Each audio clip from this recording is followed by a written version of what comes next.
as I started my journey towards this whole personal growth, development, inner adventure, whatever you want to call it, or creating the kind of life that I want, my initial conception based on what I heard from trainers, writers, speakers, philosophers, all sorts of people that I was listening to is that, and this is almost every person that I've talked to who's been in this world, was that, hey, when my life is great, when I've created the kind of life that I want, I will be waking up every morning in a state of bliss, and more than likely a picture of floating Buddha thing happening.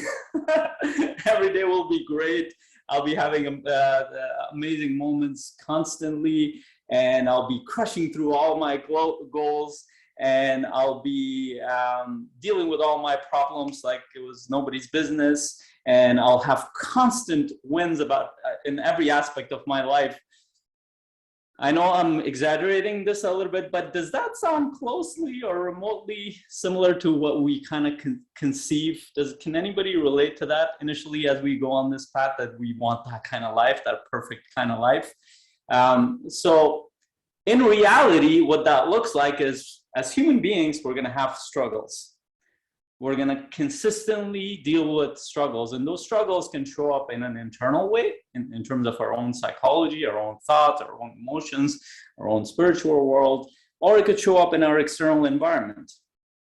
And no matter how great you get, that is an aspect of life. You can't remove that. In fact, I don't think it's supposed to be removed, the struggle part, because that's, and if you want to speak spiritual language, that's the contrast of what you do or what you know.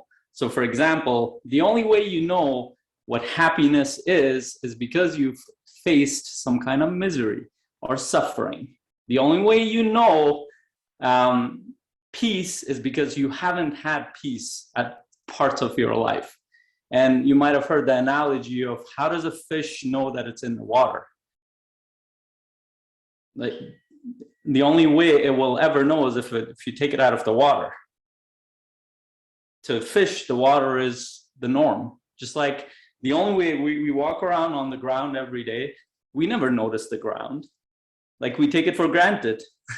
If something ever happened to the ground, we will start noticing what's happening. So what I'm trying to demonstrate here is that no matter how much we improve, no matter how much quote unquote balance or growth or whatever we create, life has a way of challenging us. Life has a way of helping us connect to a different part of us.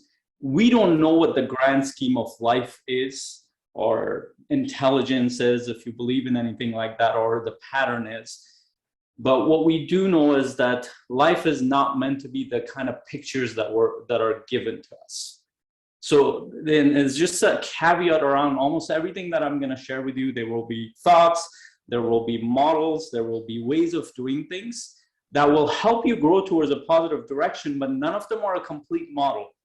None of them will be the foolproof way. I don't know if, and no matter how much people advertise, there are no 10 steps to having the most amazing life on earth. You have to, within that 10 step, you have to figure it out for yourself.